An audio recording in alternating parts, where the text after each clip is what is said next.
I say to people that the last thing that fighters lose is their punch. Yeah. What I love about that though is you still had everything. You had the power, you had the speed, you had the movement. Yeah. And I remember just seeing it and you just go whoosh, and it was just quick. Yeah. But what's crazy? Almost so quick that you didn't see it. But you didn't even telegraph it. Like, I know. If you would have telegraphed it wasn't even from there. It was like from there. And you were still walking back, Julius.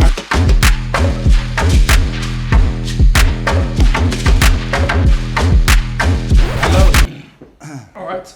Good to go. Thanks for your patience, Julius. Welcome to the BoredMan podcast. We are episode 1, soon to be the biggest watched podcast in the UK and then the world. We're here. Matt Hookins. I'm an actor, writer, producer in the film industry, and I'm here with James Mackey, tech and science geek. And I'm Jay Gill, associate producer in the film industry. So, yeah. And we've got our first guest on today, the legendary JULIUS FRANCIS. Thank you. Who is the former British and Commonwealth heavyweight champion. Yes. Bruh. And I always say this as well. Owner of the Lonsdale belt, outright, only the 4th heavyweight champion to do that. Wow. I became only the 4th heavyweight to do that after Henry Cooper, Horace Notice, Lennox Lewis, then myself. Well, I think Wow. I deserve a round of applause. Yes. Absolutely. You should have done Yeah, your and own. that's, I kind of, I'm really proud of that fact. Definitely. Yeah. Yeah, definitely. I would be, mate. So, What was the year that you won it?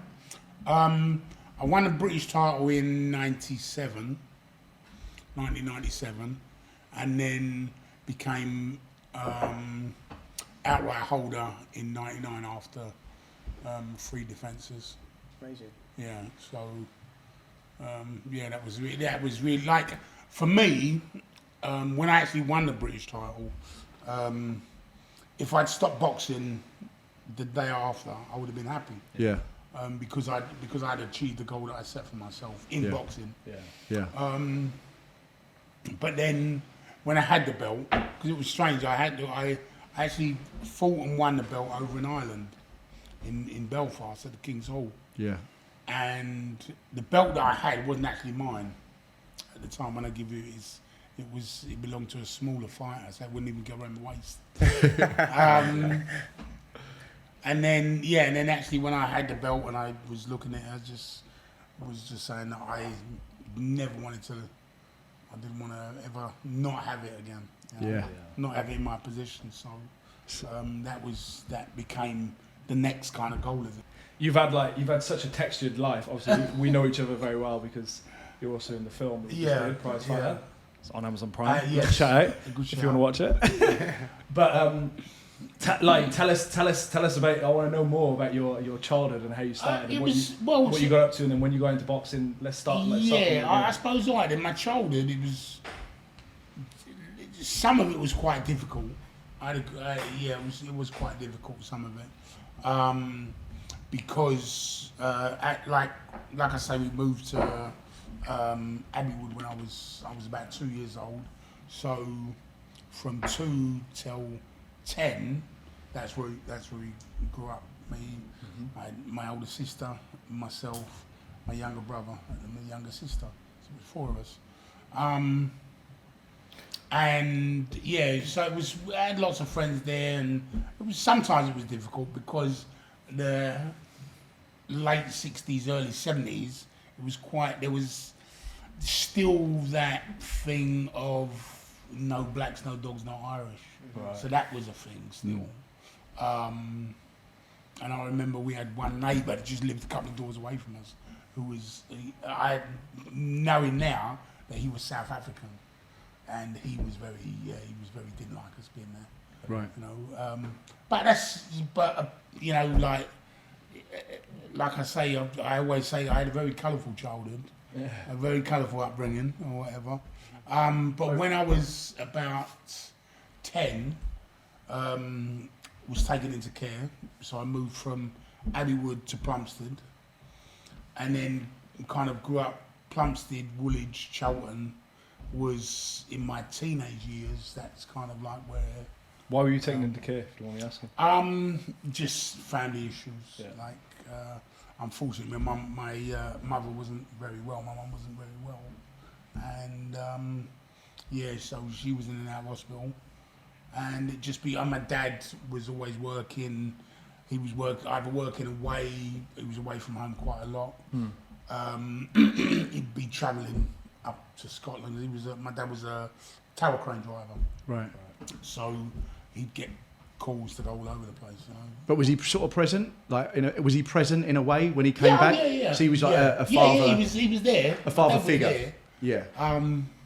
Sometimes that could have got a bit, or it did get a bit contentious, as I remember. But that must have been tough, because even back in the day, now if anyone does anything wrong, the children go. Yeah. But back in the day, you would have had to been going through some proper, normally family. Yeah, there was some kind of issues. There was some definite issues. But like I say, for me, I love my dad to death. You know. And now being older and being able to understand where he came from, how his upbringing was, and then kind of relating that to how he treated us. Then some people will say it's unfair. Yeah. Some people will say it's kind of other things, but you kind of I've spoken to him, and we've kind of come to a kind of bit of an understanding and reconciliation about that part of my life. But Yeah. It's weird you say that, because like we've already discussed this briefly about Jay's dad wasn't around much. Maybe it was James's, neither was mine. Mine passed away when I was 11. Yeah. And it's my stepdad raised me, and at the time exactly the same thing. I thought he's being tough. He's like proper tough on me. But when you get older, you kind of go, well, okay, he was tough, but there was that built the person who I am, which builds respect and gives you kind of. I think with me, because of the certain things I went through, I wanted to become strong. Yeah. And it weren't even necessarily about wanting to become strong and I could fight. I did learn to fight, and I think some of the things that made me learn to fight and made me have to fight was what was happening on the streets at that time as well. Yeah. Was it mentally strong? Right, you were physically strong. Yeah. Well, I think the mental side of it was may have come a little bit later. Yeah. I don't know, because I don't know how whether and how to put these things into words maybe, but you go through certain things and you think to yourself, no one's ever going to do that to me again. No one's ever going to be able to beat me or bully me or or take things from me. Yeah. So and growing up, and getting older and older and bigger and stronger. Yeah. That's kind of where it came to, Yeah. and just saying that it's not gonna happen. And those areas back then, Plumstead, Thamesmead, like I know those areas. Yeah. And you got. Yeah, they were a bit wild. That's an understatement. He was growing up at the same time, see? Yeah. You weren't around then. He was. Don't start kidding. No, Let's get out there straight away. He wasn't We've around got a then. 65-year-old on the podcast. But yeah. What did your siblings go on and do? Well, unfortunately, my older sister and my younger brother both have passed away. Okay, sorry to hear that. My younger brother passed away in September 2019, so it's not really that long ago. Sorry, mate. It's kind of it's still hard, obviously. Yeah. And my older sister, she passed away 2006. Okay. So it's hard when I think about, like, so my mum died when I was 15, then my sister, then my younger brother. So just it's hard. It does get hard. Of course, obviously losing family. And whatever. Yeah. And when you got fostered, did your other brothers and sisters go into the same Yes. foster place? Yeah. We was basically fostered Yeah. all in the same place. And from 10 until when? For me, it was 10 till around. I came out foster care when I was 18. Okay. And then I got my first little place. They gave me a bed sit down in Woolwich, just by Woolwich Ferry. What's the ABAs? Just so people... The Amateur Boxing Boxing Association. That was their, that's their competition for guys that went on to maybe turn professional or go to the Olympics or wherever, you know. But that was on TV. As I've turned it on, I've heard Dave Stewart. I've heard the name Dave Stewart. So if I'm allowed to mention him. Yeah, go for it. So yeah, Dave Stewart. So I know that name, Dave Stewart. So I went to school with a guy named Dave Stewart. Right. He was a year above me. So I went, oh, all right, then let me watch this. He comes on, it's the guy that I go to school with. He wins the ABAs, knocks out the favourite. The guy was the favourite, I can't remember his name. Right. But he was the favourite to win the whole competition. Dave went and knocked him out. Right. Dave Stewart at the time was, I would have considered him the amateur Tyson of his day. Right. Of that day there. If there was an English guy that I could have likened to the Tyson I went on to know, it would have been Dave Stewart. Okay. Because what with his style and strength, or he was a fantastic left hooker. right. A very good puncher with both hands, Right. but fantastic left hook. He was about 6 foot roughly, very very stocky, very well built, and in the style a little bit like Joe Fraser as well. But I likened him now assessing it. I would have likened him to he would have been the Tyson of his day. Right. So he won the ABAs. Knocked out the guy, the favourite. Just like, I think he might have been like 1 or 2 rounds, knocked him out cold. He was a brilliant puncher, but he boxed in the gym that I eventually went to. Right. So I'd seen that on, and I remember it was a Wednesday night. So Wednesday night, I think, oh, well, it's good. Might try that. I bumped into him on the Saturday. I said, Dave, I saw you box on TV. Look, I've got arms, I've got muscles. I can do that. He said, look, just get yourself a gum shield. We'll meet up, go to the gym on Tuesday. So that's what I did. Bloody hell. And that time there, you could just jump into the ring and spar. So I don't know whether he beat the crap out of me or he just played with me and toyed with me, but I couldn't touch him. I couldn't lay a glove on him. Yeah. So I was hooked. Yeah. I just became hooked on boxing. And then after that, it was just a case of, for me, just sticking in the gym. What gym was that? Where was that? St. Peter's. Right. That was St. Peter's Amateur. It's so weird that that's the in- hook, because in- that was exactly the hook for me as well. Yeah. It's crazy. It's crazy. Just... Because you just think boxing, you get in the ring, you think, okay, it's about who can hit the hardest, or who's going to Yeah, knock that's you what out, you think. or who's the biggest, or Yeah. who's the scariest, and whatever. And the thing, exactly the same thing. The thing that hooked me was, why can't I get near this guy? And you know, training down in Wales and with the amateur and pro boxers down there, and they're touching their feet and jabbing me. Just running around my back, and you think, this is just crazy. They How do you do that? There's an absolute science To the game. mind. It's like a And physical testing. it's the physical test, but also the mental test as well. Exactly, yeah. Because years later, when I was actually sparring with Dave, and I said to him one day, like, because he never took it easy with me, all right? He never ever took it easy with me. Well, I thought he never took it easy with me. And then one day I just asked him, I said, Dave, it was finished training, finished sparring. I said, Dave, why did you never take it easy with me? And he went, do you think your opponent's going to take it easy with you? Good point. That's a good point. And I Yeah. went, oh, okay, that's it then. Yeah. And that was the shining light.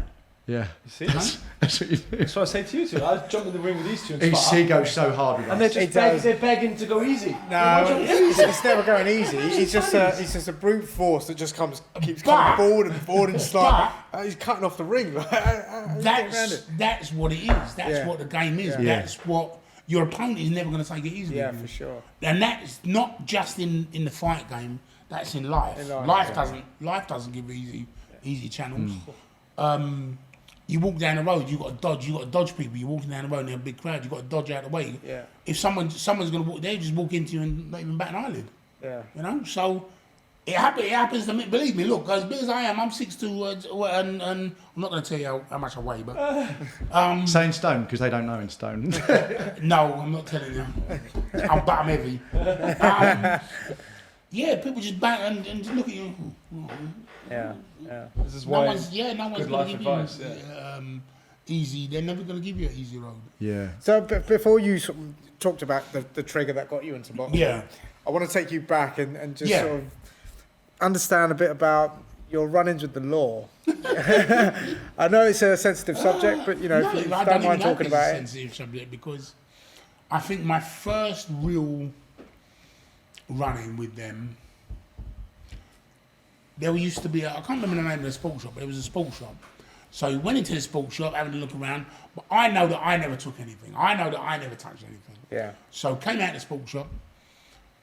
Next thing, police pull us over, like pull the group over. And yes, I was a mouthy little git. I was like, what are you pulling us over for? Blah, blah, blah, this and that, mouthing off. All of us got arrested. One person in the group had stolen a cricket bat. I'm not a cricket fan. I'll watch it if I have to, but I'm not a cricket fan. So I mean, God knows why he took a cricket bat. He took a cricket bat.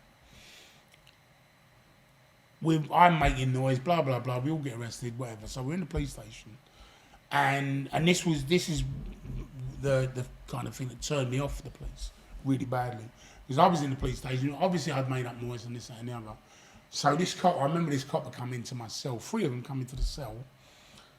One stood inside the door, one stood at the door. The other one came in, and I was sitting on the bench, and he just grabbed hold of me by the ear, and just started slapping me, bam, bam, bam, just Really? wailing on me. Wow. Yeah.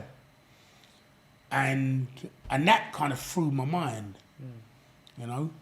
because you're there thinking they're supposed to be there to protect you. And Not even that. It was just that this big fella was just beating on me, and it really turned me. Yeah, I can imagine. So I was angry. I even though I was still in care. I remember I was still in care, but I was angry. Did you? And you know, it's quite. I think it's an important thing. Do you think that they were just the guy was just going in there to give you a clip because you were a kid, or do you think he was racist? No, I was definitely racist. Right. Yeah, definitely racist. Because 100%. Because at that time, it's kind of, I would say it's the early 80s, very early 80s. right. Yeah, there was, and in Woolwich itself, because there had been at that time a couple of killings I remember one where some black guys had gone into a local pub in Woolwich on the high street, and the guys in the pub obviously didn't want him in there. There was a fight, and one of the guys got stabbed. One of the pub guys got stabbed. The black guy ended up, as I remember, getting 5 years. He got done for manslaughter or whatever. But it did become it was kind of like a very contentious thing in the area, you know what I mean, in Woolwich, in the area. And we used to have a lot of skinheads come down, and then they would have the National Front marches through Woolwich or Plumstead or wherever. And different. Do you think it was do you think there was a bit of gang territory, or was it just was, like, you know what, the kids were fucking around? And We kind of formed in the end. The black guys that I knew, we formed this gang at the time. I say you could call it a gang. We was called the Woolwich Warriors. That's what we called ourselves, the Woolwich Warriors. Okay, nice. So we would Love that. on a Saturday go from one end of Woolwich. It was the old where I don't know if you know Woolwich, where the train station is. we've got actually a gang, the Woolwich Wallies. So You've not seen us out and about. You well, can join if you want. It's an anyway, admin I'm not So even getting involved in that. shit. The whopping Wallies. The whopping wussies. Yeah, you got, you know. Whopping Wallies. So we used to go from our end of Woolwich and walk down the high street all the way down the high street. Any skinnies we saw on a Saturday, this was a Saturday, any skinnies we saw, we used to beat them up. Bam, bam, bam, yeah, we used to fight them. Yeah. Was there, But then- were there and then- weapons, tools? No. All no, fists? No. Fists, yeah. Because that was, we didn't, it weren't a case of, I don't remember, it weren't a case of going out there and beating people with bricks and bats and stuff. You wanted to go and prove yourself that you could fight. Yeah. Yeah. You know what I mean? So you did everything with your hands. How old were you at this point? 17, I think I must have been 17, 18 at that time. And so you must have known, all your mates must have known, yeah, he's a bit tasty. No, because I was never even, I don't even think I was the best fighter out of my game. Okay. No, certainly not. No, I was, because the boxing, what the boxing does, the boxing makes you harder and tougher because you're training all the time. Yeah. And when you're training, you're doing things that will actually physically incapacitate people. But when you're fighting on the street, it's kind of like you might go swing, miss, and out of those 4 or 5 swings that and kicks, you might land one. Yeah. Get one, yeah. You know what I mean? It's very hard. The boxing makes you aware, doesn't it? Yes. It makes you more aware. And it gives you, what the boxing did for me, it gave me that confidence. Yeah. And yes, all right then, I'm training, and so I'm getting myself stronger and more physically stronger, and then You're learning how to take a punch. having this ability as well, yeah. Because again, learning how to take a punch, because it's not everything that's giving. Yeah. And the head movement and moving out the way. all of those kind of Matt, things. you're so good with that. You know, when I'd throw any punch, just your small movements out the way, just those tiny little movements out the way. It's I think it's I don't know. There's a point in boxing, the training, where you just start to get it. You have to get to that point. Yes. It's tough. But then there's a point where you get in, and it's for me it was just like that. Yes. It took ages to get there, but then I got in the ring. I was like, oh, I can. It's move that away. thing where you see, instead of, because this is how my boxing training explained it to me. Instead of the boxing glove being a boxing glove, it's a football. You can see a football, so football's coming towards you. You can dodge out the way of the football, really easy, dodge out the way. But then the ball's getting smaller and smaller and smaller until it becomes a little dot. Right. And then now that dot, you're missing that dot by there. Yeah. And there, slipping That's past. a good analogy, man. You know, and that's how it becomes. You know, you're like, all of a sudden your eyes see this, instead of you just see this slight movement. And you know it's coming there. Yeah. And you know it's coming there. And, and it's the other thing is as well with boxing. Fighters are taught to hit a certain target. So if you kind of see movement in the body, you know that target is coming. He's going to throw a left hook to the body. Yeah. He's going to throw a right hook to the head and body, whatever. Yeah. Yeah, So you're reading the body you language. can read it as well. Yeah. And I think I felt like your eyes start to become more. Yes. So Yeah. you know you could be looking at someone dead straight, but as soon as you learn in the box, you're picking up there because Yes. everyone's hands are moving and they're constantly moving. But a thing that I learned, because I did kickboxing as well, Yeah. and kung fu. So I did I did kung fu, tai chi and wushu, kickboxing, taekwondo, and I fought full contact kickboxing, but I trained Muay Thai. So my kung fu instructor told us that the first part of the body that moves when you fight, the first part of the body that moves is here, just center. Right. So you don't necessarily look at the hands or the eyes, but if you can concentrate on this line, Yeah. when you see that line move, Yeah. because that is what moves first. Yeah. And if you know what you're looking for, Yeah. then you see it. Yeah. You know, and it's a thing that you can't just go, right, he's got to move now.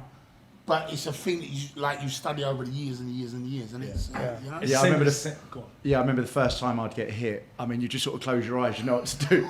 And then as time goes on, it's like, okay, now I feel more Yes. You feel more and more comfortable. And then different types of blocking. Right. And I would always be, right, I'm just going to hold my hands there, but I had no head movement. So I'd just get hit a lot. Right. And then I started getting the head movement. And when I could mix the two up, that's when I thought, okay, now I'm learning how Now to do it. because it's incremental steps, just step. Yeah. First, with a baby learns to crawl first, then stand up on the sofa, and fall down. But you're always going to remember your first. Yeah. Always going to remember your first woman, your first love, Your first fight, your first knockout, whatever. First man. First man. Yeah, you're first man. Well, I'm not, I'm not judging. I don't swing that way, I'm mate. not judging. No, I'm not judging. Yeah? I don't know what he's going on about. I don't, His face went bright red. But Oh, shit, how does he know? he Did you know that? He Were you does there? so much shit, honestly. First man, I was like, what's he going on about? But I didn't have a clue. So I didn't even can't remember. I can't remember the recollect. guy's name. But his name was Phil. Phil, His yeah. name was Phil, and he actually. The last I heard, he worked, and I'd seen him a few years ago. And I can't remember his second name for the life of me. But I've got him.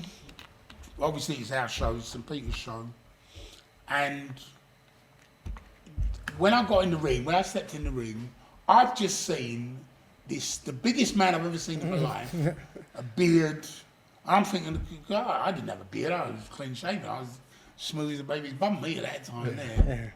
This big white guy, and I remember the fight, and I ran, and I ran, and I ran. I don't know how they let me win the fight, but I know that I was never going to let this guy hit me. So I did everything to dodge and move and run around the ring and whatever. How many rounds was it? It was only, I think it was only three. 3 rounds. Yeah, I think 3 it or was. 4 minutes. I think there was only. I think they actually did at that time. They was still doing 3 threes. Yeah. Yeah. So it's 3 3-minute rounds, but now they changed to you can do 4 or 5 twos Yeah. or whatever it is now. So you're running around the ring. But yeah, I wasn't going to let this guy beat up on me. How No. old were you then? I think I was 18, 19. 18, okay. Yeah. I was 18, definitely 18, 19, yeah. And, yeah, no way was I going to let him. So did you technically beat him then, or you must have? I think it was technically, yeah. Well, I wasn't never going to win by stoppage, that's for sure, because I wasn't going to go near him. And I remember he was big, blonde, white guy, and it's only when you do these things, and you practice and you continue doing it, that you say to yourself, right now, and my trainer told me this, when you're in the corner and looking at the other guy, and you're thinking to yourself, fucking look at the size of him. And you've got to remember, the other guy's looking in the corner, looking back at you going, fucking hell, look at the size of him. Yeah. Yeah. Think of the same thing. Yeah. Yeah. A scenario happened, and I got arrested. So I was 24, 25, maybe a bit later than that. But I was already, no, I didn't keep, so, what are we now, hold on. It was the late 80s, I remember it was the late 80s, so 89. So I got arrested on a big case. And if I'd have got found guilty, they were saying that at the time they were saying to me, you're going to get 10 years. Was this for fighting? No, Oh. no, nothing saying, like was, can I say? Yeah, of course. Well, it was for drugs and firearms. Okay. But I was innocent. I knew I was innocent. Yeah. But, well, it was actually drugs, firearms, and it could have gone to, like, maybe they could have tried to stick attempted murder on me or whatever. But it was kind of like they was going GBH, but a GBH with intent. Right. Yeah, the intent is the bad one where Yeah. you get the extra. Yeah. Yeah. So, and this was on a policeman as well. Oh, wow, Yeah. wow. But I never done nothing. So I'm in my head, because they're saying to me, right, yeah, if you get found guilty in 10, you're going to get at least a 10. I was saying to myself, but I've done nothing. But if I'm saying to myself, in my head, I'm saying, right, if they find me guilty and give me 10, that's it. Yeah, career's done. Sort of. No, not my career, life. Yeah. Oh, right. Life Yeah. is done, because there is no way that I'm doing 10 years. Right. In my head, I'm saying there's no way I'm doing 10 years. Right. Because I never did anything. So that was just the kind of my mentality then. I was just, and again, I was very angry. I was angry for a lot of reasons, a lot of different reasons. Right. But that would have been the icing on the cake for that scenario. And I remember my oldest daughter, her mum brought her up to see me. So the first time I seen her walk was walking onto the visiting thing to see me, and that really that stays with me and sticks with me. And it was nice, but it was upsetting. Yeah. At the same it's very time, emotional. I mean, yeah. Right, Yeah, so to see her walk for the first time and to walk in to see me in prison, it's like, if I get off with this case, then I'm going to see what I can do with fighting. Right. Because I didn't necessarily know that I was going to be a pro fighter. Right. But you thought to yourself, you're going to channel that anger or that aggression you had within yourself. Yeah. And thought, I Because can I channel knew, that somewhere. what's crazy, I knew I was strong, right? Because I did test myself in the gym when I was training, in the weights, doing weights and stuff. I should see how much I could squat or whatever. I don't even know how much I could squat, but I just used to test myself. And You might want to hold that back, so we'll see how strong you are. that's a different ball game. That is. We got a punch bag over there that we use later. Need to pump it up. But yeah, I just said to myself, if I get off with a case, I'm going to see what I can do in the fight, in fighting. And I didn't necessarily know if it's boxing, kickboxing or what. People would say, oh, we saw you and your brother and John walking down Woolwich. So we kind of got out of the way. We didn't, because you said, like, when you three used to be walking down Woolwich, all the three of you looked so angry that you looked like you was just on the hunt for someone. Still angry. And I would say, no, we was just, I don't know, we was just going to the arcade, or we was just going shopping or something, you know what I mean? I said, no, fucking hell, you three of you look crazy. So, I bet you were like, no, we're happy that day. yeah, that's what it was, We're happy honestly. that day. That's what people were saying. We said, no, when was that? So, and then, and that was it. And that was how me getting arrested, because I was on the door of a nightclub. Right. So that story, so the police ended up raiding this place. Right.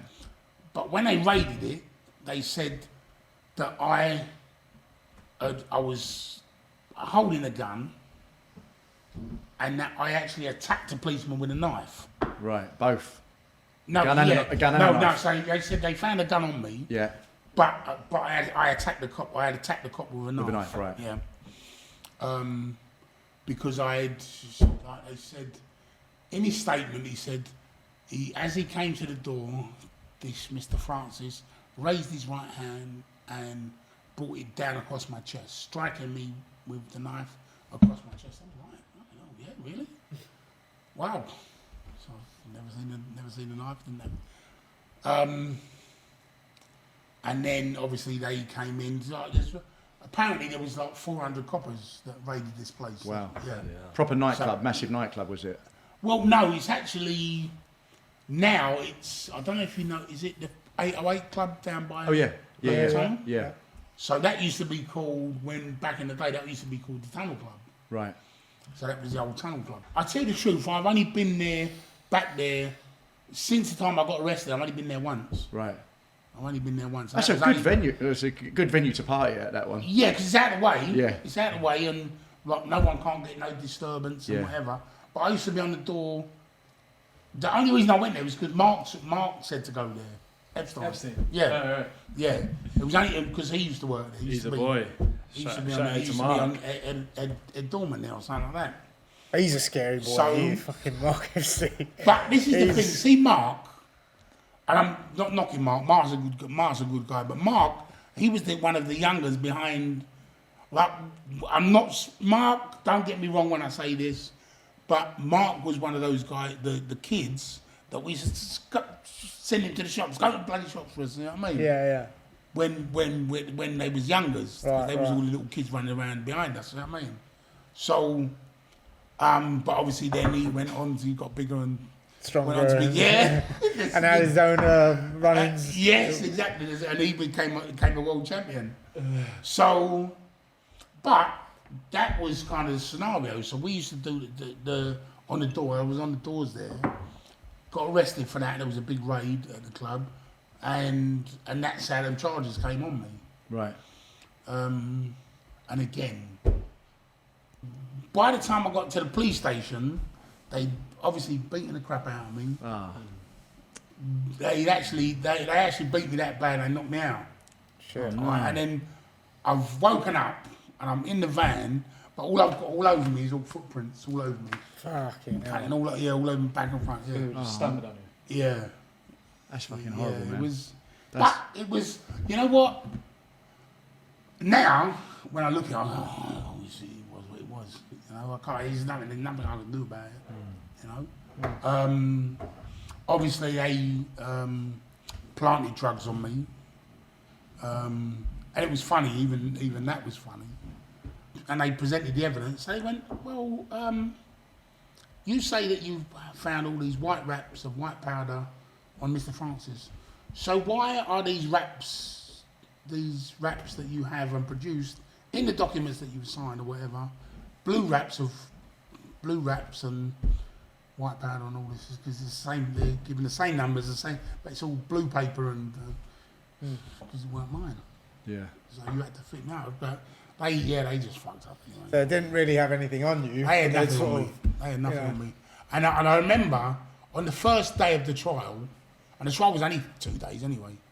On the first day of the trial, the prison warden that was sitting in with me, one of them, he said, you're getting not guilty. I said, no, I can't. Because, you know, like me sitting there, I was thinking, fuck, this is probably fit me up. Yeah, of course.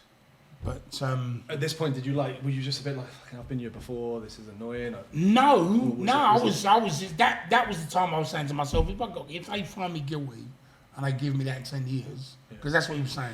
Yeah.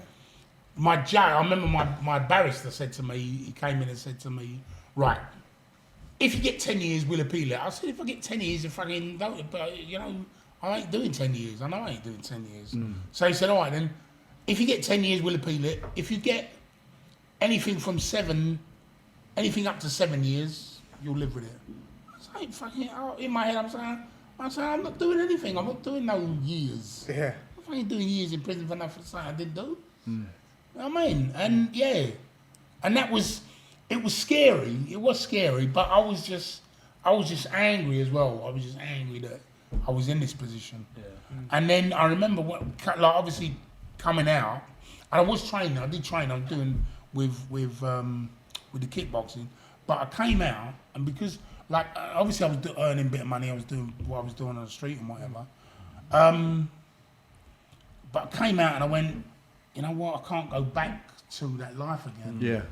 And that's what kind of turned me. I was saying I can't go back and selling gear on the road and robbing and doing whatever. Suppose you had all these triggers, like your daughter, you know, you've been angry, well, the system, and Yeah, it was just, you know, in some ways it weren't even necessarily thinking about my children or my daughter at the time.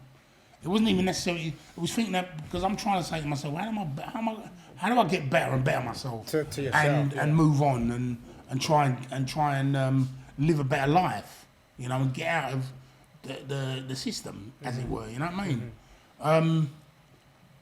And really, it was kind of fighting was getting out of it to me. Fighting was one way of. There was a release for me. There was definitely a release for me, and there was this. I could forget about a lot of shit that was going around me as well. Right. You know what I mean? It's the same as what my boxing trainer said to me. He said, you know, if he didn't coach or fight, he would have been in prison. Yeah, And it's hard. It's you know, so when you're caught up in that, and you're especially when you're angry about stuff, you know. And that fight thing can give you that release, you know. And it's not about being angry with the person in front of you. It's not about being that. It's kind of like you let go of all your fears, let go of all your emotions, because that's what when fighters cry, you know, they might cry after a fight. And I've done it many times. Cried after I've had a fight, and because I've had that release of all this mental strain and stress. Yeah, that build up, those Yeah. emotions are high already. Yeah, and that man. build up is when you're releasing it. Yes, it all it comes is, out. because people have to understand. See, fighters are very, very sensitive people, because any little thing can take a fighter off of that game plan of his. Any little thing, very, very emotional. Yeah. You know, maybe I shouldn't even say that, because there's a lot of fighters going to be out there going, "What's he talking about?" He don't know nothing. It's funny because I remember I got not hit in a nightclub a long time ago, and I woke up, I was unconscious. Yeah. And I'd broken my jaw, and I'd had all these yellow over about a week. I didn't notice. I'd been stamped on my neck and and it all over about a week went sort of yellow. Yeah. And you're like, that happened when I was unconscious. Yeah. Like, so for that to happen to you, for them to do that, where you've got no control, you can't get out of it, is a horrible experience. Like it must unconsciously It does. stick with. It kind of like, I don't know. It's how, I don't know how it makes you feel. It's just yeah. You don't need to happen again, right? That's you put something in place. Yeah, definitely. Yeah. So it's not going to happen again, and that's Yeah. what. And then, so this guy, he said to you, sorry, going back, he said, right, I'm going to pay you to fight. Yeah. Was that after this incident? Yes. Right. Okay. Yeah. So I've come out of prison now, and I've said what I don't want to go back, and I don't want to go back to what I was doing. So I got to think of another way. The only other thing that I can do, all right. The only other thing I thought at the time that I could do, all right, was fight. Yeah. So I trained, and I was kickboxing, and when I was doing the kung fu, still doing the kung fu and tai chi, and then was doing a bit of taekwondo, and then was doing the kickboxing as well. But we trained. I remember Andy. It was Andy Mayo. His name was the guy. So I said, all right. And I said to him, all right, yeah, if you can get me money for fighting, sounds good. It's a plan. He said, all right, look, I'm going to train you. So I trained with him for he said, I'll train you for a couple of months, and then I'll get you a fight. I had a couple of, a few more kickboxing matches and whatever, but then I won the European title. I went over to Germany and fought a guy over in Germany in Hamburg, and won the European title. When you won the European title, did you think, was it then right? Everything else stops? No. No. Because that first fight when I went to France, I got 100 quid. Alright? I got 100 quid. That's it, sorted, retired. The fight where I won the European title, how much do you think I got? The European what year? title. 990. Don't say 100 quid again. 500 quid. 500 quid. 500 quid. I got a nice trophy. My dad's got the trophy. A nice belt. Well, I say a nice belt. It was kind of like a belt with a little bit of a chain on it. It was nice because it said champion. That's mad. But the trophy, my dad's got the trophy. Is that the UFC pay? It looked like a UFC, but only half of a UFC belt. Right. Yeah. And then, so I was European kickboxing champion, but I still continued to box as well. Right. So I was doing the amateur boxing as well. So in the boxing, I lost for the Southern Area title, for the Southeast Divs the first year. Right. Lost in the final of the Southeast Divs. And then the second year, I won the Southeast Divs. That was I think 92. Won the Southeast Divs, but then lost in the next round of the London finals. Right. And then the third year, Then you turned pro 93. 93. No, but I won that same year. Yeah. I won the Southern Area Londons, and then I turned pro because what happened after I won the Londons. After I won the London finals, I went up to Leicester to spar with Frank Bruno. And then when I came back, I sparred with Frank Bruno for a week, and then came back to London. Then I had an unlicensed boxing match. Right. So What was that like, sparring with Bruno? Hard work. Bruno, back then, Bruno was a fucking unit. Yeah. Oh, He mate. was so cut and I defined, was man. I don't think I've ever been in the ring physically with someone who was so strong at that time. He was Really? like, Bruno was as strong as a horse. Matt's honestly. dad was sparring with Bruno. Supposed to fight him, yeah. Yeah, because Yeah, there was a picture with him Yeah. and Bruno all in a line up these stairs. Yeah. And you could just see, he just looked like a beast. Bruno of a was an man. absolute unit. He was a unit. Honestly. So he sounds like a lovely guy as well. And right, this He's is the top thing. bloke. Was he like the 90s He's- version of Anthony Joshua? Huh? Was he like the 90s version of Anthony Joshua, do you reckon? Oh, definitely, yeah, definitely. like But ability. I think that Frank Bruno would have beaten Joshua. Oh yeah. I think that Frank Bruno definitely. I would think beat so. Joshua now. Yeah. He was like not just like no. I think because and this is the thing that what people don't get about Bruno. I think under the lights, Bruno was a different animal, but when he was away from the spotlight, he was like Sugar Ray Leonard. Honestly, I have to, and because you know, which is quite sad and of me that before I actually boxed, and before I actually took part in the sport, I used to say, look at kind of those fighters and go, what's he doing? And why can't he do that? How can looking at Muhammad Ali, I can do the Ali shuffle, but can you do the Ali shuffle and punch in time for the, and all this and When an 18-stone guy is smashing you in the face. well, yeah, exactly. That's the hard thing. There you go, all of that. Yeah. You know, people, what's he hugging him for? What's he hugging him for? He's on there. You know, nah, I can do that. But when you're in the ring there, and you've got someone like Frank Bruno, I'm not kidding at the time, he literally, honestly, he literally spun me around, picked me up, cracked me in the ribs there. I said, fuck me. He didn't know where you There were. is not a chance Wow. I'm letting him hit me like that again, ever. He was like, I'm not kidding you, and people say that Frank Bruno was like stiff and whatever, but hell no. Yeah. You know, and I have been in the ring with some big name guys, some big guys, but Bruno, he's one of them guys you don't forget. Yeah. Honestly, It's very interesting, man. What a great insight. Yeah. So just on that, Julius, you talk about your trials and tribulations of making it through Peckham, the triggers that got you into boxing. Who did you idolise at the time, or who did you look up to, like in life and a boxer or No, fighting wise, I think it was Marvin Adler. And the other thing, to get away without any real damage, do you know what I mean, to you, is pretty good and lucky with all the boxing.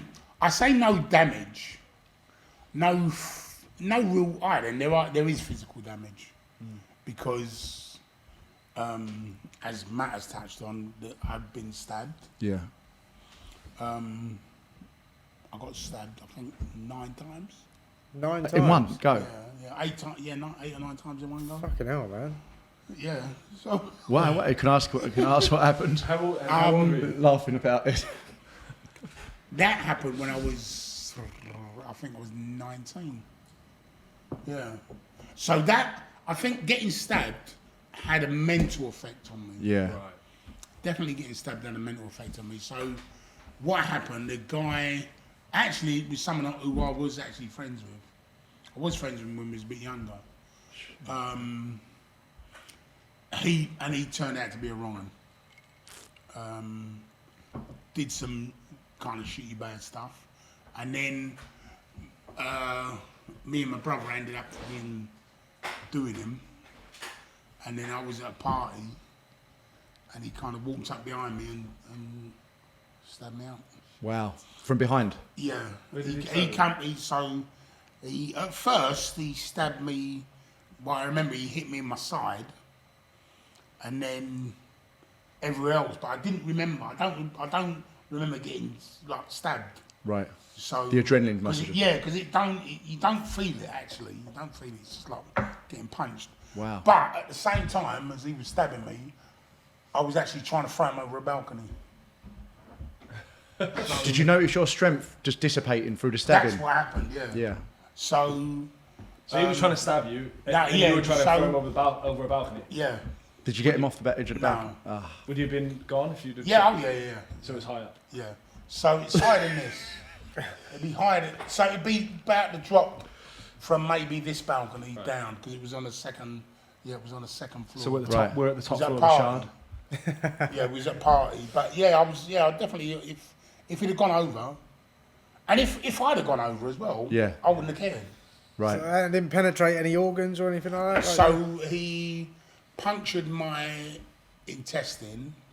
So he punctured my intestine and my, I think, yeah. So he punctured an artery in my stomach, punctured my intestine.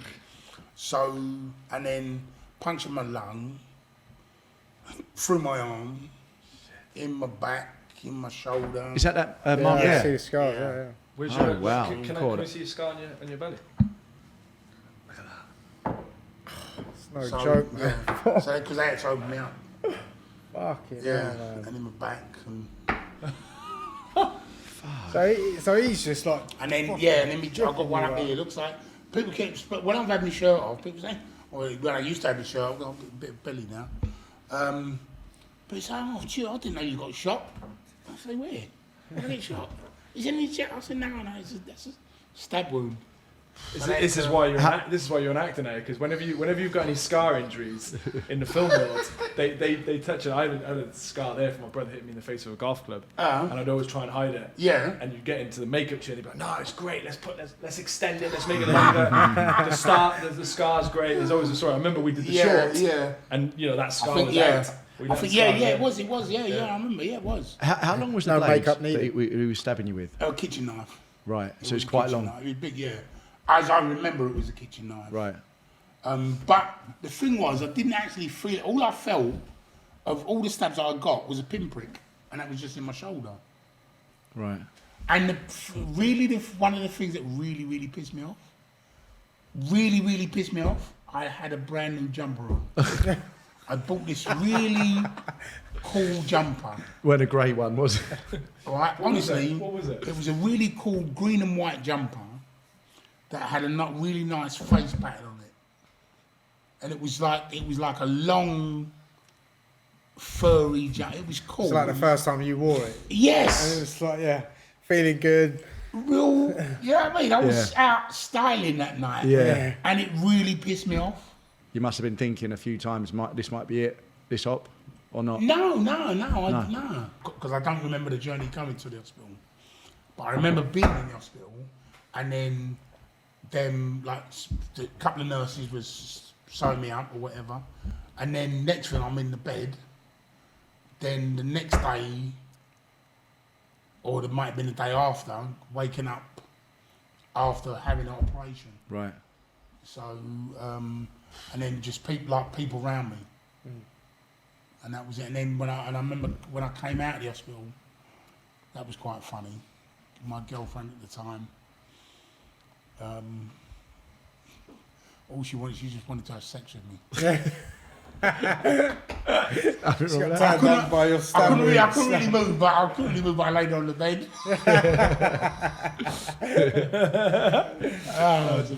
Turn the girlie on, man. So good. Yeah.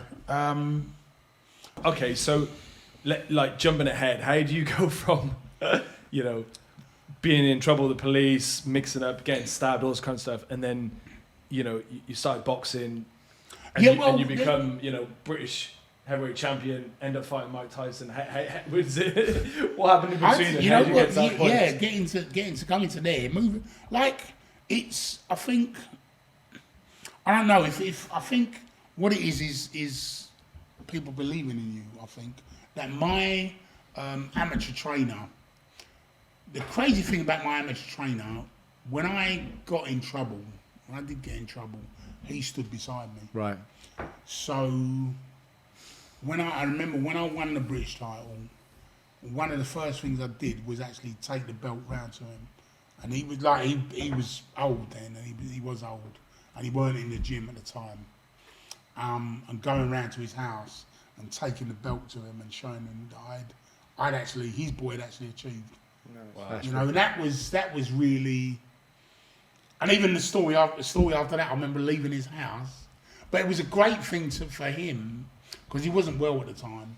Must have felt blessed. But yeah. Absolutely. And knowing for him that the faith he'd put in me, that was his reward in a way, was to see the guy that he'd had faith in produce that British title for him. And I remember bringing it round to his house and showing it to him, and how happy he was for me.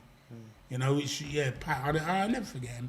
He was actually a really great guy. He's taking that like a win for himself. Very important to have those role models, like someone who's got your back. And see, the thing is, with Pat, I remember when I had my first amateur bout, I didn't have no boxing boots.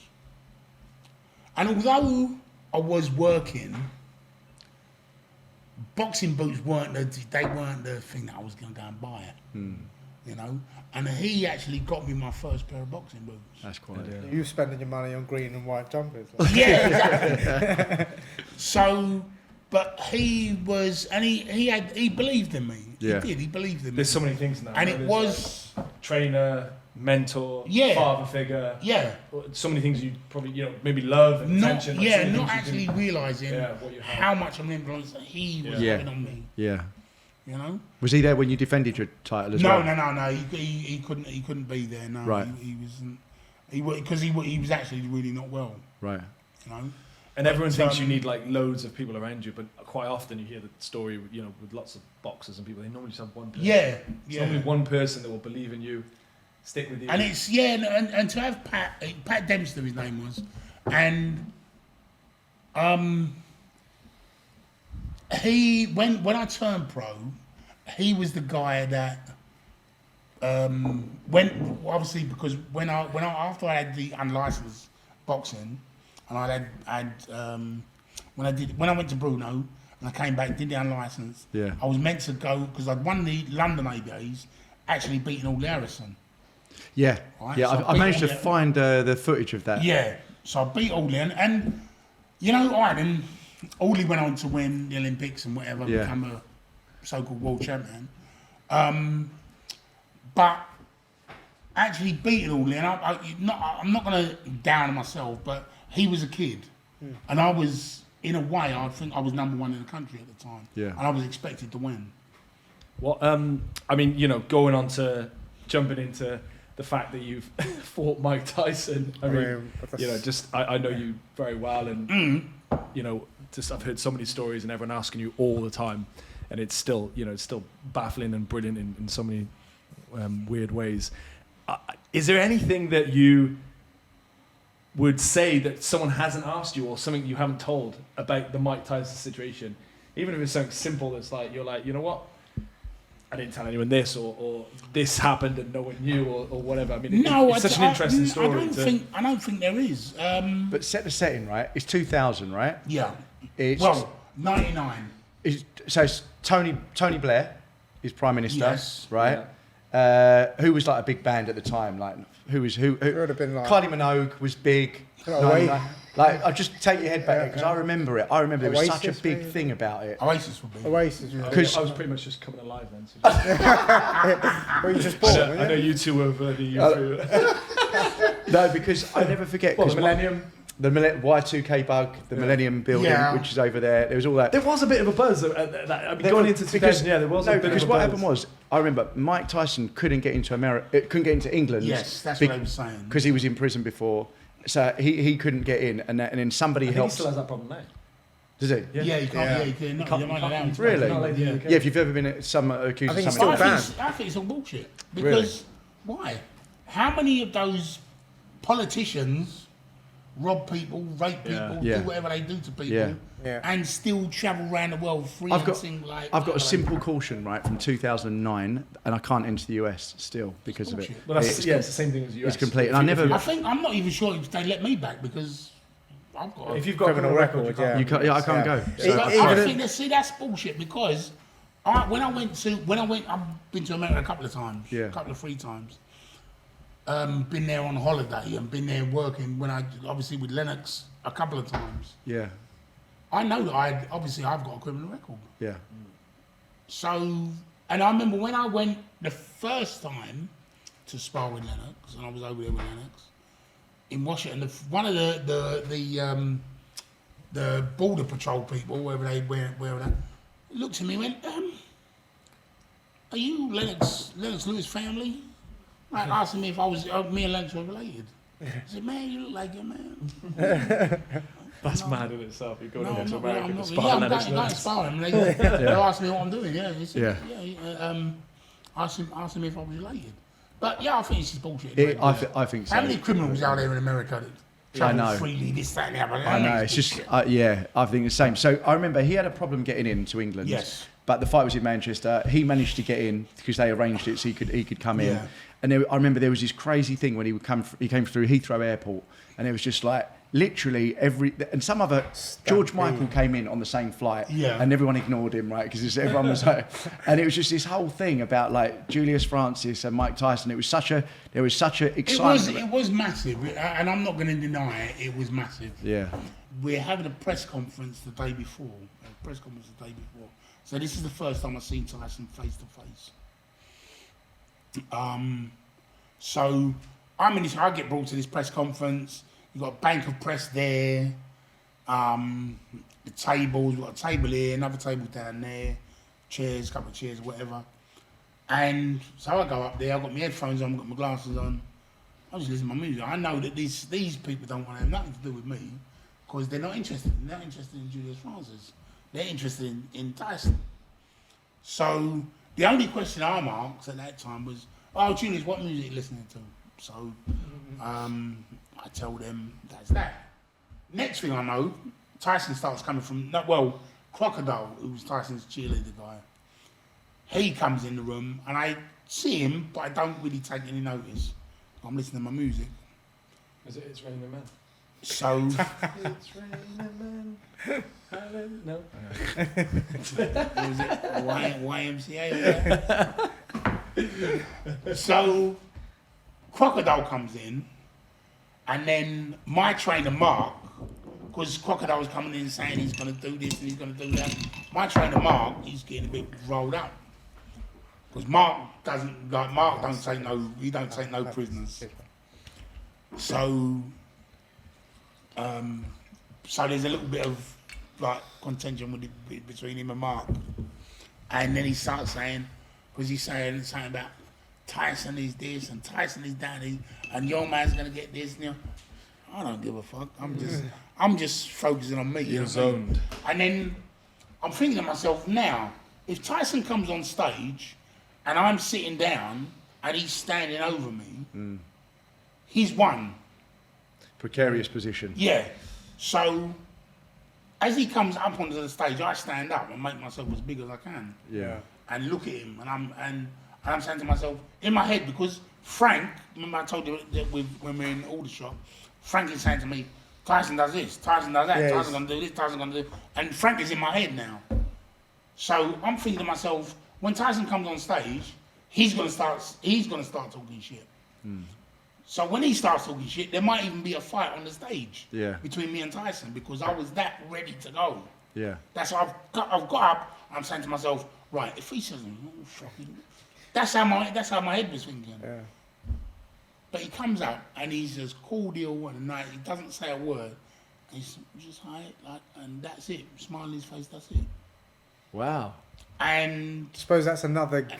but that's his play other on side. his game. Yeah. That's another play on his game. Yeah.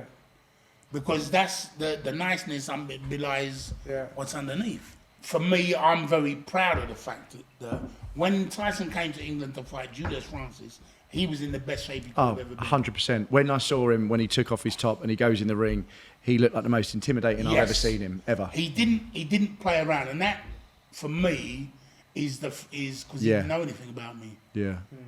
He didn't know anything about me. I know a lot about you. I know everything about you. Yeah. But, you got yourself in the best shape you could be in. Yeah. To fight me. So, I didn't fight no has-been. No. I didn't never fight a has-been. And now, where do I start with it? When we trained for the fight, when we actually trained for the fight, we trained so I box him, move around the ring and box. Yeah. But what Tyson has a tendency to do, Obviously, Tyson fights his own fight. But what he does, he comes directly at you. He'll step left, step right, and then throw a right hand or throw a left hook, something like that. Yeah. That's what he worked on. And the fact that, like you say, when he actually hit me, my thought in my head was, who the fuck are you hitting? That's what was going on in my head. What, as in taking the... Who do you think you're hitting? Yeah, who the fuck are you hitting? Like, who the fuck are you hitting? Who do you think you are, mate? Yeah, that was what was going in my head. So I got drawn into that war with him. Yeah. Like to have a fight with him and then in my head I'm saying to myself, if I can't get his respect, if I don't gain his respect, then he will walk. And that's what he does. Tyson was that guy that if you didn't gain his respect, he'd walk all over you. Yeah. You know, you had to earn it and fight for his respect, and that's what I wanted to try and do. You know, that's why I had the punch up with him, and when I look back on it, I don't think there's a lot I would have done different. Do you still remember it really well? Well, when I look, I obviously sometimes people say, "Oh yeah, I watched fight," and they show me we sit down and maybe talk about the fight, and I've talked about it with my sons, and just say this it was kind of like going to war. You going to war, and I didn't want to take a step back. I didn't want to be pushed around the ring, and I wasn't going to be bullied, because that's another thing going back maybe to my childhood and when I was young, to being bullied and you know. I didn't want to be pushed around. I wasn't going to be pushed around. Was there a point where you were bullied at school and stuff? Oh yeah, 100%. Because we were saying earlier, I was happened to me pretty bad as well, and I was saying it's really hard to become successful how you were without having that struggle. Like I did as a younger kid, had to struggle, and that's the only reason that pushed me to work hard. And this is what we've been saying about. Yeah. So for you to be in that position, you know, with the champion at the time. You know, like I had a teacher in school that told me that I wouldn't be anything. Yeah, same. Told me that I wouldn't be anything. It fucking helps. They should all say it. But then I went back. I was invited back to my school as the British champion. Wow. To stand in front of the same teacher was there, yeah. Kids and tell them nobody can tell you that you can't achieve what you set yourself to do. Nobody ain't gonna tell you can't do it, because if you set your mind to it, that's your goal.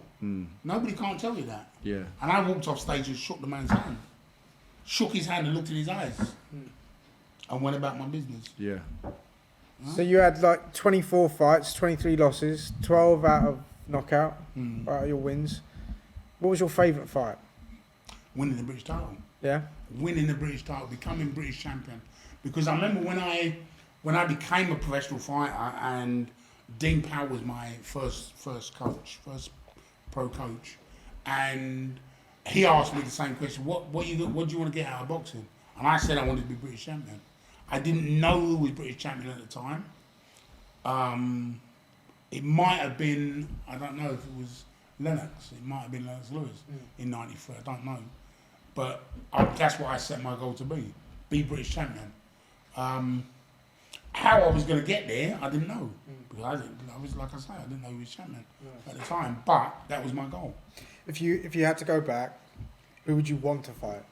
Who would I want to fight? I don't know. I think Could be from any era. I think I would have liked to have fought Holyfield. Right. As a heavyweight fighter. I would have liked to have not necessarily faced Marvin Hagler, but had the opportunity to maybe train and be around him. Yeah. People like and studying the history of boxing, like the fighters like Jack Johnson and Marciano and Jersey Joe Walcott. They were hard, tough. They were, for me, when I look back at those guys, they were real hard, tough men. Yeah. You know, like the things that they had to go through, like Jack Johnson had to go. Jack Johnson had to live through. If I catch you, I'm going to string you up in a tree. Yeah. You know, basically that's what he had to live. And he still managed to have all that charisma. And he was world champion. He laughed in the face of death and adversity. Yeah. He said, "All right then, catch me on the way back." Yeah. You know I was just about to say that story. That story is incredible. Look, there you go. Let's take that and catch me on the way back. He got pulled over once by a policeman. He was in the car. I think it was 2 white girls as well. Had 2 white girls in the car, hands around, and the policeman said, "I'm ticketing you. Give me the money." And it was like, let's say it was $20 or whatever. Yeah. It was $10. He gave him like $40. He said, "Why are you giving me double?" He said, "I'm coming back." Same speed, same way. You ain't gonna stop me. You ain't gonna stop me doing. When you think about it's incredible, yeah. Joe Louis, and then moving on to Muhammad Ali, and I feel very fortunate that, and because I love the sport, of boxing, that to be and have those guys, when I look at those guys, and Ali, the likes of Ali and Fraser and the fortunate again meeting those guys, a couple of those guys, meeting Muhammad Ali and meeting Larry Holmes when he was talking about the Tyson fight, the fight that he had with Tyson, and they said someone one of the reporters asked him, "Why did you come back? Why are you coming back to fight Tyson?" And he said, "Well, I've got 10 million reasons to come back and fight Tyson." You know what I mean? That's it. Yeah. But saying that, if for the Tyson fight, I got £350,000. That's nothing. It's considered nothing. In reality, it's nothing to fight that guy. Mm-hmm. But I would still do it again. Yeah. Maybe I'd get a bit more money, but sorry. But I would still do it again. Would you fight him again now? If the fight was on, of course I would. What would it take to make a fight happen now with Tyson? $10 million? No. $10 million. Could you make that happen? No. Put it out there. I suppose he's got to say yes. That's what makes it happen. Someone for him to It'll say be yes. an exhibition fight, you know. Yes, of course it would be an exhibition. We're now old men. Considered the old timers. Old men. Listen, I can see the size of your arms, Julius. I mean, you're not an old man, like. And I saw you do that other, you know, like that was a couple of months ago. The other fight at York Hall. York Hall. That was again. That was for Mark Potter. Yeah. Who's going through it. He's suffering with cancer, and I just wanted to do when I was asked to do a charity boxing a charity event, and But that's like Mark. That's like the most amazing thing now. Like, you know, even Mike Tyson said it recently about, you know, the reasons why he'd come back and fight. It's like you've gone through all this journey, all this lifestyle, being British champion, everything, and then coming back to fight for a cause or for a charity or to help someone. Like, you're getting in the ring, fighting to help someone who's got cancer. It's like it's amazing, and you can do that later in later in your life. I think like when that happened, when I was asked to do that, you know, and when I found out that Mark had got this disease, this terrible thing that he's like terminal cancer, I actually cried, because the fact that we've spent time together, we sparred together, we were trained by the same trainer. You know, people come in, they look at the size of me and they go, bloody hell, I need to hit him hard. I need to hit him hard so he's not going to hit me hard. But that's kind of going to be the opposite thing. But I would never go out and take liberties with anybody. If I'm doing a charity event, I'm not going to take liberties because I know the damage that I can do. That's the really truth. The thing is with boxing as well, you can, in a weird way, someone can catch you and hit you, but especially when you're boxing or sparring, you kind of know, straight away, okay, right. I know what level. Sometimes I will, and if I do these charity events, and I will leave myself open sometimes to get hit because it's entertainment. it is only entertainment. I'm not going out there trying to hurt anybody. I'm not going out there to. I don't have to. One thing I don't have to do is I don't have to prove myself. Yeah. That's one thing I don't have to do now in my life. Yeah. I've done all the proving 100%. I need to do. Yeah. You know. The respect is crazy. I mean, that's the one thing that's so hard to explain about what boxing does to you, but how you can get in the ring with someone. You can get in the ring with someone who's your best friend, who you hate, who you like, who you love, whatever it may be, and then but by the end of it, whether it's sparring or just a little play around, you just go, there's the respect. I'm trying to get Jay and James to have a little fight. Build the bond. You gotta do it. We have fought. No, we have had a good sparring. You got I actually prefer sparring James. I prefer sparring you than him. Yeah. I bet you do. Yeah. You know what he does? He does these little funny. fake He's like fucking. But like that's or again. he'll just swing like this. No, he and just walks like, into you and he loves getting punched. But He that's loves it. sometimes, I don't know where right, he's and I've gonna got to go. say this. Sometimes when I used to train, and if I felt that I had a bad day, or I had an argument with my girlfriend, or something wasn't going quite right, I used to let the guys beat up on me. Really? Yeah. Did you not worry about like because I've been concussed twice? Yeah. Do you not worry? And honestly, the last time I was sparring, it was Thai boxing, and I got hit twice by this guy. Yeah. And I didn't feel right for I'd say about 2 or 3 weeks. Yeah. Something was just a little bit off. So and obviously I'm not getting hit anywhere as hard as you are. Does that not fade? I don't know if it's because I think I've always been of the opinion that we don't. It's a choice that we do.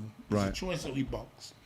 But if I kept thinking about the damage that I would take, or it might happen if I walk out the road and get run over. Yeah. You know. Yeah. True. And I know. True. Yeah, I know it is hard. It's a hard, dangerous sport that we do, and I'm not trying to belittle it in any way.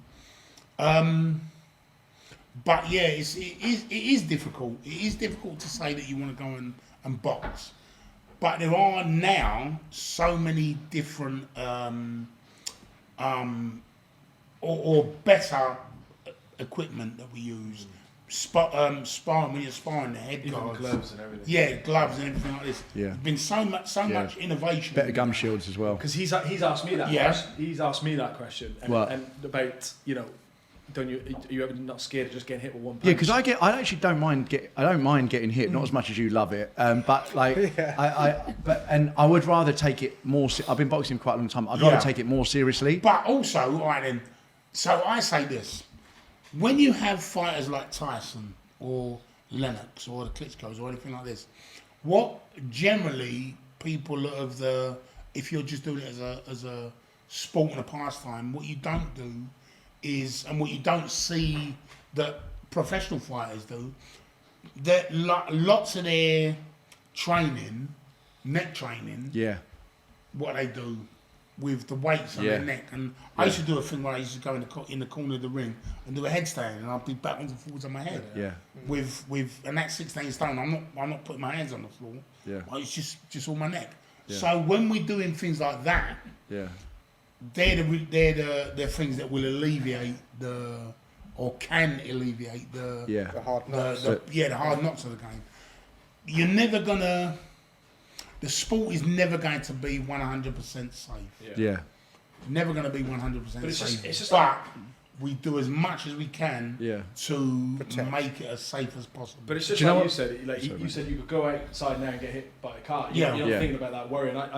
My thing is that if you train really well for it, then you become accustomed to it. Yeah. Obviously, if you don't think about it, that's another thing. And my personal opinion is, yes, someone can get in the ring and they could get hit and something bad could happen. Yeah. But my personal opinion, again, like the car getting hit by a car scenario, is you've got to get hit in the head a lot. So that is it all right to touch on the Boxpark thing that happened afterwards? You happy with that? Yeah. If you want to talk about that, it's kind of like the thing that kind of made me go viral.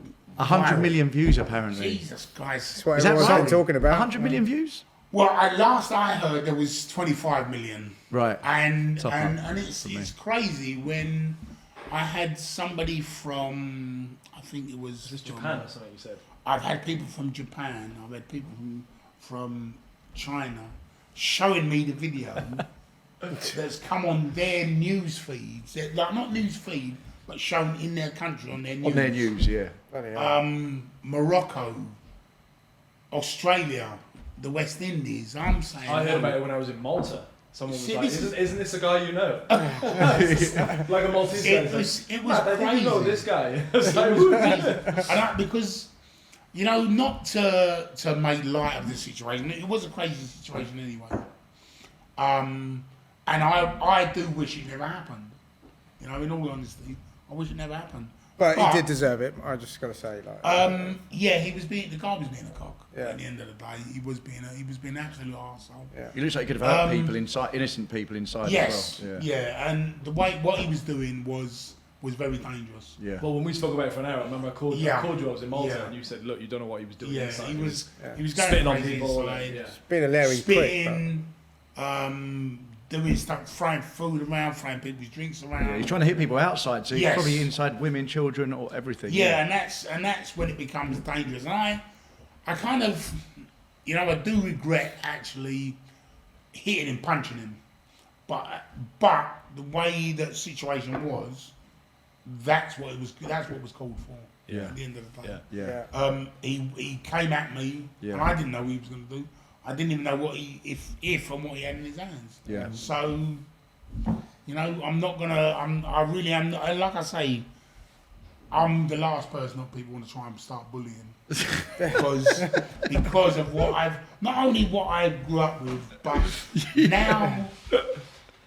now like I say to people, and guys that I've worked with, and I've said this before, guys that I've worked with over the years, they say, "Oh, Julius, you're old, you're slow, you're this, you're that." And I say, "Oh God, all right, whatever." Yeah. And that's what I do, honestly. Okay, all right, whatever. But, and I'm happy and fortunate that this is not an incident, and this is not the type of thing that happens every day. Yeah. Because I wouldn't want to be doing this every day. No. that But you've had knockout, hundreds of sparring matches, hundreds of fights. Even though you haven't for a while, Right. that muscle memory's there. All the memory of I everything. say to people that the last thing that fighters lose is their punch. Yeah. One of the last, obviously the last thing they actually use is their knowledge. Yeah. But again, it's not even just that I'm a fighter and I'm a former fighter, but when people go out partying, drinking, whatever, you never know who you're going to meet on the road. No. And especially with doormen, a lot of doormen are trained athletes, or they train in some kind of maybe martial arts or boxing or something like that. And the doorman's like the second thing they do almost. Yes. Yeah. So Interesting. and for me, if someone is coming to attack me, my natural instinct, it's natural for me to close my hands. Yeah.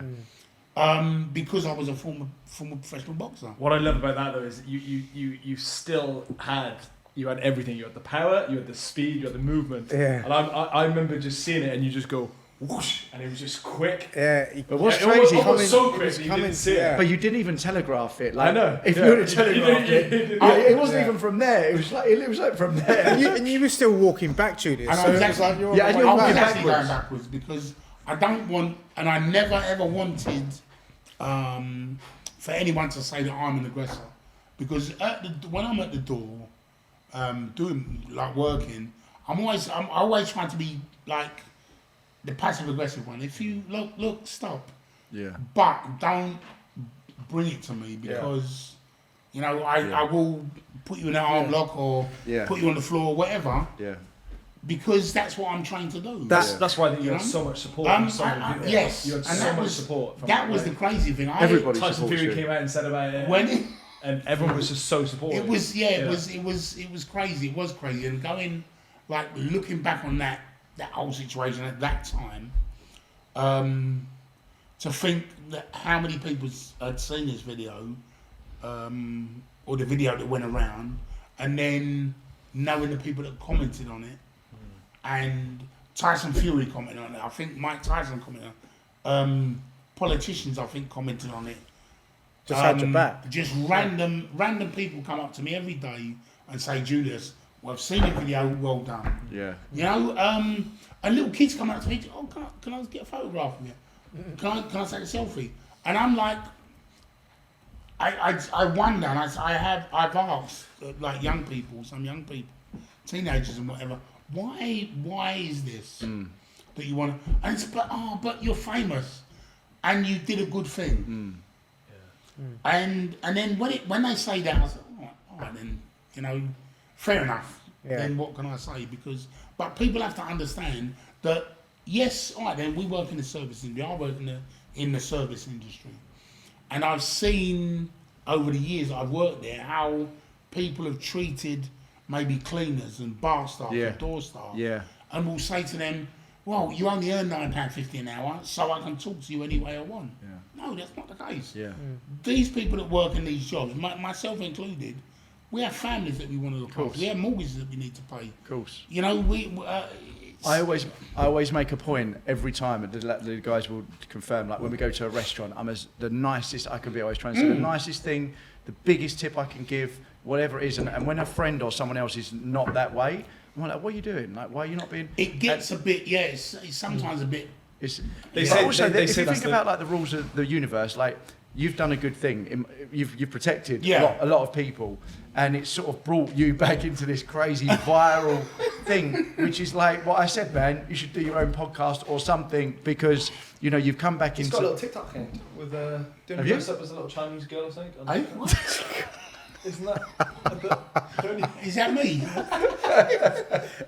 Please don't put me there. Please don't put me there. No, but like the knockout just set, stopped everything. I think that nothing happened after that. The way it happened and the guy going out the way he did settled and squashed the whole situation. I think if it had gotten any worse or gone any longer, it could have turned into a match brawl. Because they were not ready to go away. And it was it was funny to see all the reactions of everybody else at the time. You literally just put a dead stop to that violence and everything else. But it's a heroic thing, I feel. Even just going back to what you said though, just touching on there's a really I remember reading something before about if you really want to judge someone and know what type of person they are very early on, see how they are in restaurants or in public situations, the way they talk to other people, or their mum, because that's the type of individual they are. I mean, that went crazy. I remember speaking to you for like an hour in Malta, just saying, it was. I remember calling you, thinking, bloody hell. It was funny to see film in a sense. We used to promote film and everything. It was funny to see his friends. Literally come up to you and some of your colleagues as well and just go, oh, what'd you do that for? What'd you do that for? It's like, well, hang on a minute. Did you just see what he was doing? All the commotion he was causing. And he was just like going for people and it's just like, and then you sorted it out perfectly and it did the job. Yeah. Right? But then, when people are drinking or smoking or whatever they're doing on their gear or whatever, the perception of reality it alters. Yeah.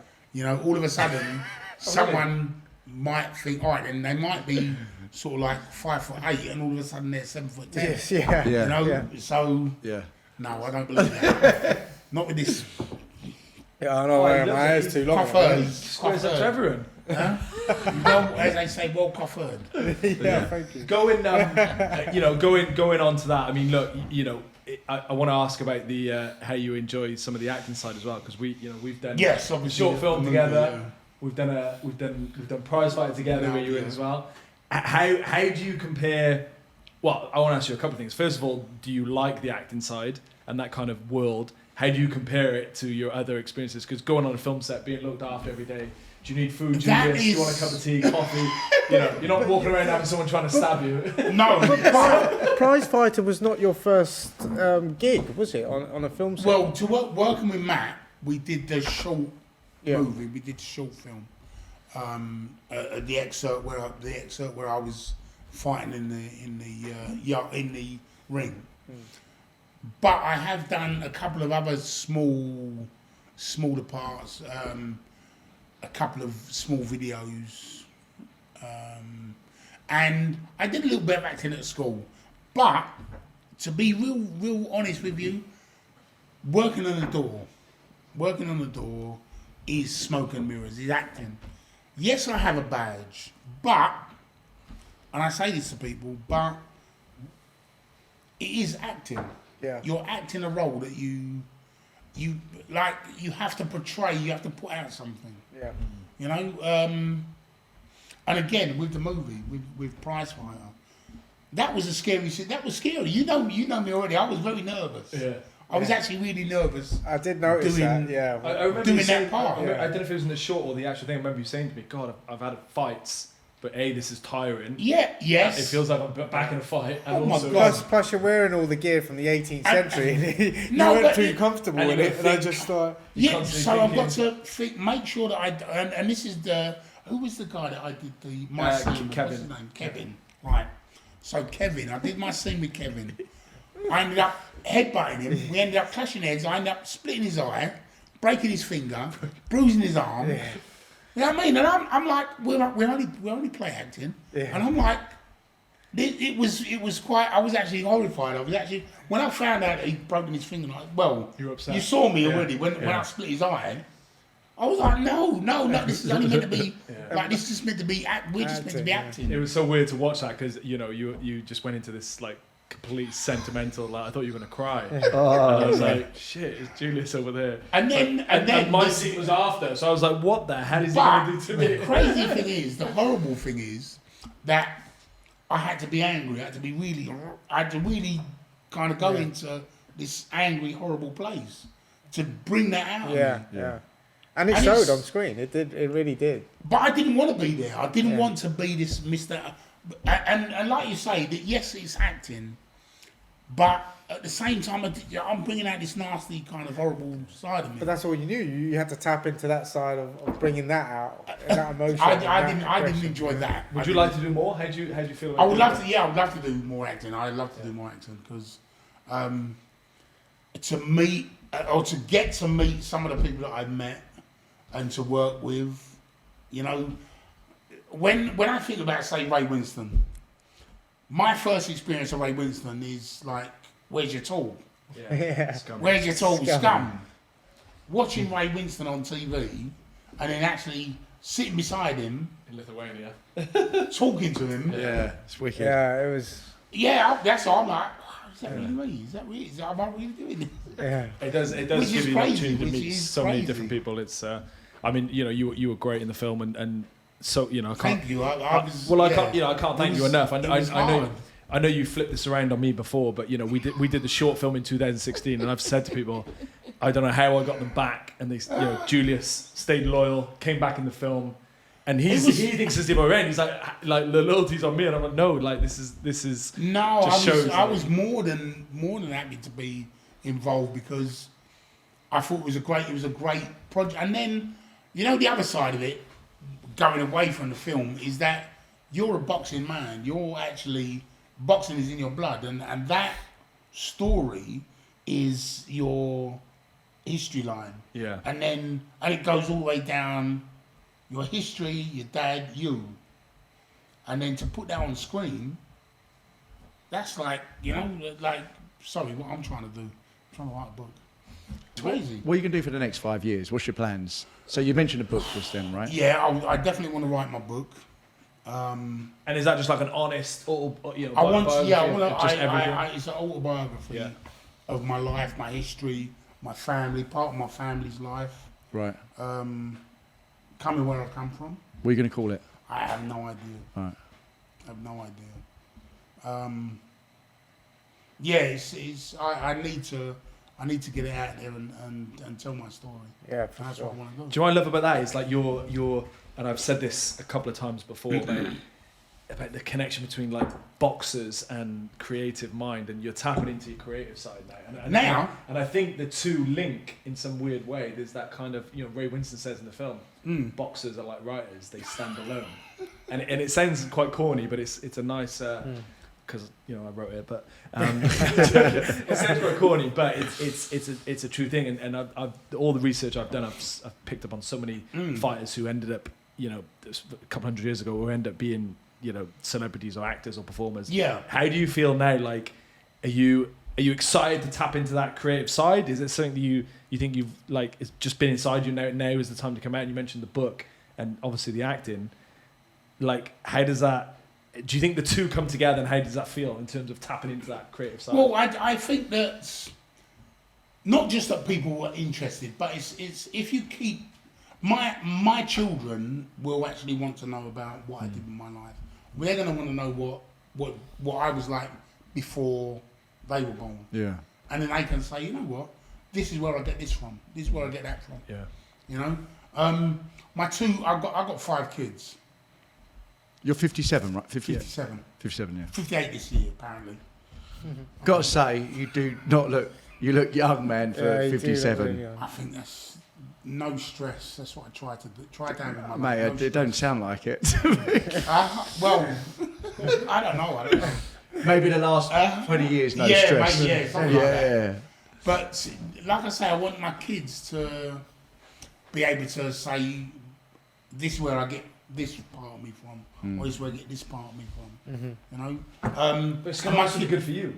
Yeah, it's therapeutic. Therapeutic. You're going to, open up.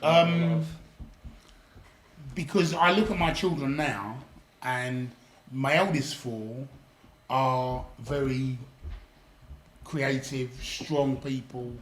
I don't know. I don't even know if I could say business-minded, because the business is the business of life. But they get on with it. They're not afraid to work. Yeah. And that's one thing, again, maybe looking at my dad. My dad was always worked. So I've always worked. I've always said I always want to be in work. So if my kids can look at me and say, well, Dad, just don't sit around, they're not going to sit around. They want to go and achieve. They've inherited that from they want to achieve. And that's, hopefully, that's where they can maybe read my book one day and see that. Have you got any messages for like kids at the moment who probably went through something similar to that you did, that are bullied and going through those sort of issues now? Well, I would always say that for kids that are getting bullied, to talk to somebody. Find someone that you can talk to. An adult, maybe, that will guide you in the right direction. Will look after you. I don't think... With me, I never had that. I didn't feel that I had that. Yeah. And don't be afraid to stand up. Don't be afraid to stand up to a bully. Yeah.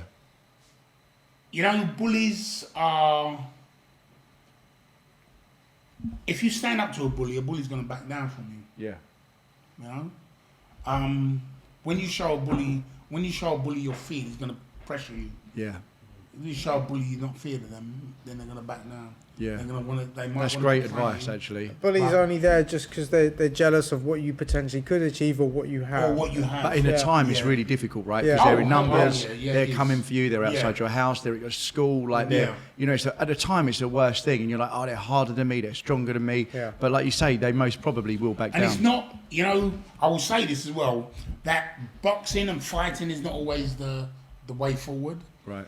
It's not always. Yes, you can be strong, but you can be strong mentally as well as physically. Yeah. You know, if you're strong in mind, and you can talk to people, you can get people on your side, and make them understand where you're coming from. For sure. And then, But I just think someone of your status, the way you were brought up, someone of your caliber, from going through what you did to come out on top, is a hell of an achievement. Well, I don't think it's an achievement. I think there are a lot of stories out there of different people that have been successful, and I think if my success can make other people successful, then that's part of legacy, isn't it? Yeah. That's what I see. That's how I see it. It's part of legacy, because if I speak to 100 kids, and 5 of those kids go, you know what, I think I'm going to change my way. I'm going to go in this direction instead of going that direction. Then that's success. Yeah. That's successful. Yeah. You're just a good and I was going to say honest, but modest man, because, if Michael Jackson was sitting here, he'd be like, yeah, my life's normal, but that's because it's your life and you've lived it. But it's incredible for us to hear the stories, like really incredible to hear it, man. So like it's inspiring to hear all these stories. So I guess our sort of like thing is, what are you thinking for the next like 5 or 10 years? Because you know, you're still young. If you want to go all around the world and go to places you haven't been, you can still sort of go to them. Is that what you're thinking? No, I think for me, because right now I work with a lot of young people.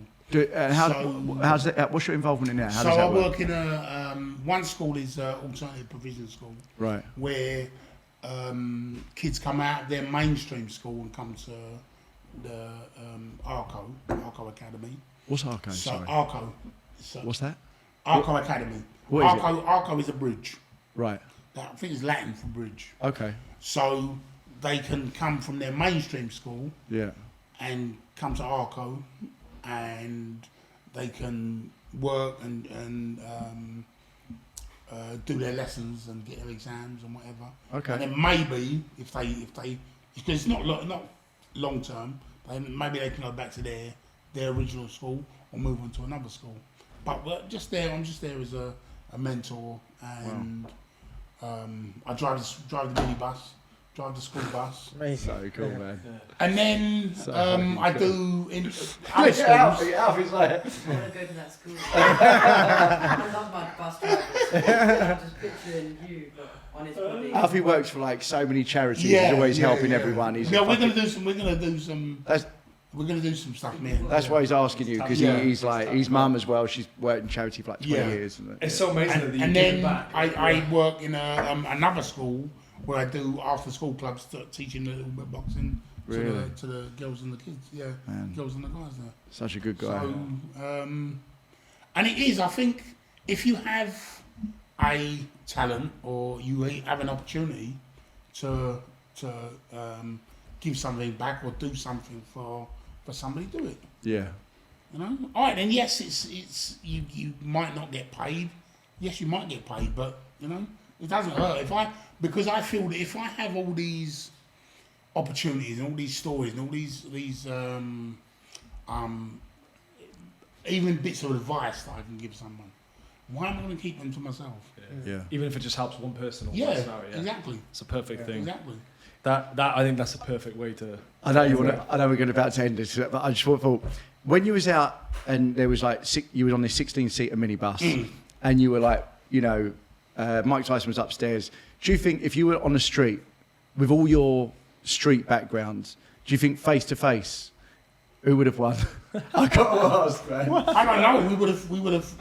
It would have been a clash of if the old Julius. Yeah, that's what I mean. Yeah. I think the old Julius would have been a bit more. I was a bit more ruthless. I would have been quite horrible. Yeah. Yeah. Man, Julius, thanks so much, man. Thanks so much for your No, time. I've enjoyed it. I have. You're a Quite. legend. Absolute Anyway, pleasure. Amazing. There you go. Thank you so much for your Thank you. time. Cheers, mate. There you go. Cheers, mate. Thank you very much. Cheers. Cheers. Who's my best one? All right then. Maybe last one. Let's